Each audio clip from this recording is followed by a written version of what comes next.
दोस्तों, दुनिया में हर दिन अजीबोगरीब घटनाएं घटती रहती है और आजकल कुछ घटनाएं मोबाइल कैमरे में भी कैद हो जाती है, जिसे देखकर आंखों पर भरोसा नहीं होता। ऐसी घटना बिहार की है, जहां कुछ बच्चे ने नदी में नहाने गए थे और वो नदी में नहाते हुए वीडियो बना रहे थे।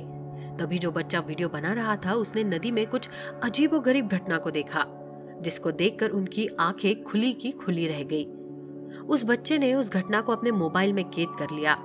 जब वो वीडियो वायरल हुआ तो पूरे बिहार में इस बात के चर्चे हुए। ये घटना बिहार के एक गांव की है, जहां एक परिवार रहता था। उसी परिवार में दामिनी नाम की महिला रहती थी। दामिनी भगवान शिव की बेटी मनसा देवी की बहुत बड़ी भक्त थी। वो मनसा देवी की इतनी बड़ी भक्त थी कि सुबह उठकर माता मनसा देवी के पूजा के बाद ही अन्न ग्रहण करती थी। माता मनसा देवी की भक्त होने के नाते उसको सर्पों से बहुत लगाव था। लोग बताते थे कि जिस सांप को देखकर लोग घबरा जाते थे, उसे दामिनी हाथों से पकड़कर जंगल में छोड़ाती थी।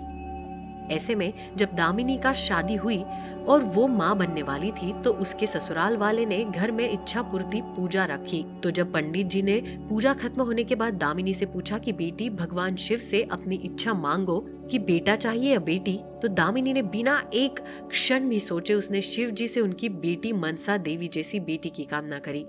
बहू की मनोकामना घर वाले भी खुश हुए।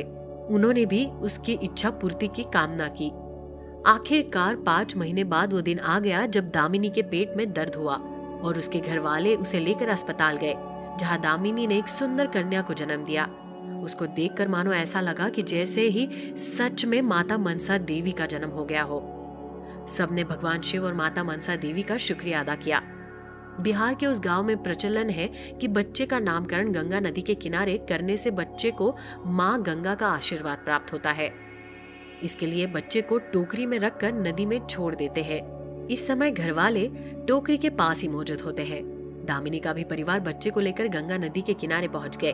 पूजा पाठ के बाद पंडित जी ने बच्चे का नाम मनसा ही रखा, क्योंकि घर वाले और दामिनी ये ही नाम रखना चाहते थे। दामिनी के पति ने बच्ची को टोकरी में रखकर नदी के थोड़ा अंदर ले गए और जैसे ही टोकरी को नदी में रखा, तभी उनके पति का पैर फिसल गया और नदी के बहाव होने के कारण टोकरी बह गई। दामिनी के पति ने जल्दी से उठकर टोकरी को पकड़ने की कोशिश की, लेकिन बहाव तेज होने के कारण टोकरी बहुत जल्दी नदी के बीच में पहुंच गई और देखते ही देखते टोकरी इतनी दूर चली गई कि उसको तैर के पकड़ पाना भी मुश्किल हो गया। ये देख दामिनी का पूरा परिवार रोने लगा। वही पास के एक नाव वाला था। उसके पति ने उस नाव वाले से उस दिशा में चलने को बोला। उनकी हालत देख नाव वाला तुरंत तैयार हो गया। दामिनी का पूरा परिवार नाव पर बैठकर नदी में उस तरफ चल दिए जिधर टोकरी बह रही थी। वही उस जगह से कुछ किलोमीटर के दूर दूसरे गांव के बच्चे मोबाइल में वीडियो बनाते हुए नहा रहे थे। उसमें से वीडियो बनाते हुए एक बच्चे की नजर जब टोकरी पर पड़ी तो उसकी आंखें खुली की खुली रह गई। उसने देखा कि तकरीबन 5 सांप उस टोकरी से लिपटे हुए किनारे की तरफ बह रहे थे। फिर क्या उसने उसका वीडियो बनाना शुरू किया।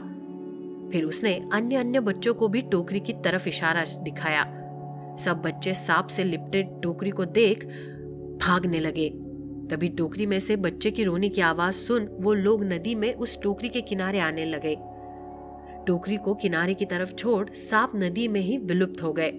उन लोगों ने बच्चे को टोकरी सहित नदी के बाहर निकाला और देखते ही देखते वहां लोगों की भीड़ जमा हो गई। उधर दामिनी का परिवार भी नाव से उसी तरफ चलता आ रहा था। अचानक भीड़ देखकर वो लोग भी नाव को उधर ले गए। जैसे ही वो लोग नदी के किनारे पहुंचे तो बच्चे के बारे में सुन वो भीड़ के अंदर घुसे और बच्ची को देखकर दामिनी ने उसको उठाकर अपने सीने से लगा लिया और उसके पूरे परिवार के आंखों में खुशी के आंसू बहने लगे। फिर जब उनको बच्चों ने पूरी बात बताई और वीडियो दिखाया तो उनके घर वाले समझ गए कि कोई साधारण बच्ची नहीं है, बल्कि ये सच में माता मनसा देवी का प्रसाद है और इस पर उनकी कृपा है। तो दोस्तों, आपने देखा कैसे शेषनाग ने उस बच्ची की जान बचाई।